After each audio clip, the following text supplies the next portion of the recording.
really fond memory I have, like probably one of my first, I think it was actually, no, it was my first performance ever as a singer in primary school. I think I was about 13, 14. I had to dress as like Henry Carter and King Tutankhamun and sing James Blunt variations involving Julius Caesar.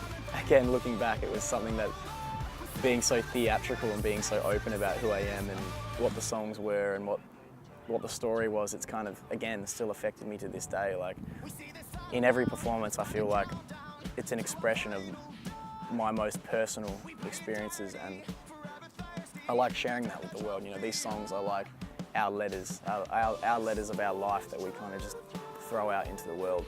The fact that people can respond to it and find something special in it it's huge. It's one of the most rewarding experiences I've ever had.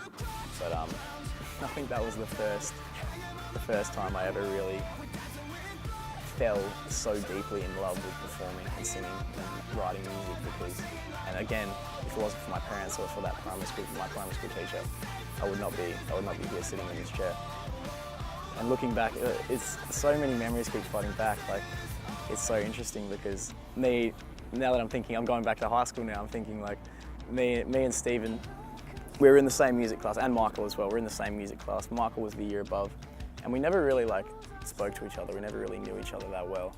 But being in the same music class, you know, Stephen's an incredible piano player, and Michael's a great guitarist. They're great people as well. Never really just had, I don't know, we never really like talked that much, but we were in the same class, we laughed and shared jokes, all that sort of stuff.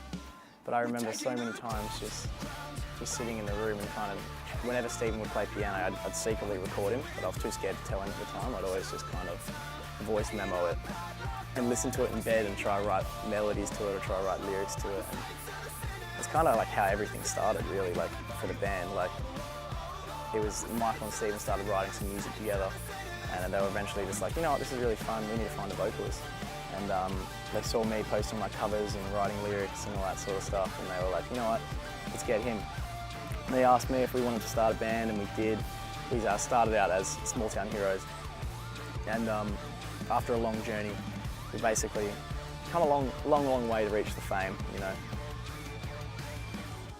Small Town Heroes was a lot, don't get me wrong, it was great. We loved it. It was just more of a fun, youthful time in our lives, and we wanted something to be relevant to our message, our journey, our entire lives. Like, in 80 years' time, we want to know that this name was the name that was relevant to every little aspect that made up this band. I think when I was younger, I had a very naive mindset as to what the industry, or what kind of being in a band or a singer or a writer would be like. And I think, you know, I think everyone is, that young kid is being like, yeah, we're going to tour straight away, like we're going to go and have lots of fun, like it's just going to be non-stop fun, like write music, record. The reality is, like, well, we were a band for three and a half years. This is our first tour, so we've been a band for over 3.5 years, and we've never toured. So, and on top of that, like locking yourself in the studio 15 hours a day minimum, just grinding. Then after that, writing more and just practicing and rehearsing and non-stop. Like, don't get me wrong, that's the beautiful part of it, but you know, being a young kid, you kind of have these expectations that are very different. We were recently signed to our label BMG, and we are incredibly lucky. Like, every single one of those people are dedicated music lovers, dedicated to a passionate cause of putting bands out there who love what they do, and they're so smart, so talented, so gifted. And we're very lucky to have these people on our side, especially because they believe in what we want to do. They're not trying to change anything, they're not trying to modify anything, they're really just giving us the advice and freedom to be us. A lot of people warned us about, you know, certain companies or certain people or other bands, or just anyone in general who can really try and put you in a box or kind of force you to go into a direction. And unfortunately, it's just a part of any industry or any part of the world, no matter what job you're working at. And I think the biggest part of anyone who is involved in the creative process is to stick to what makes you authentic. A big part of our journey so far has been our family.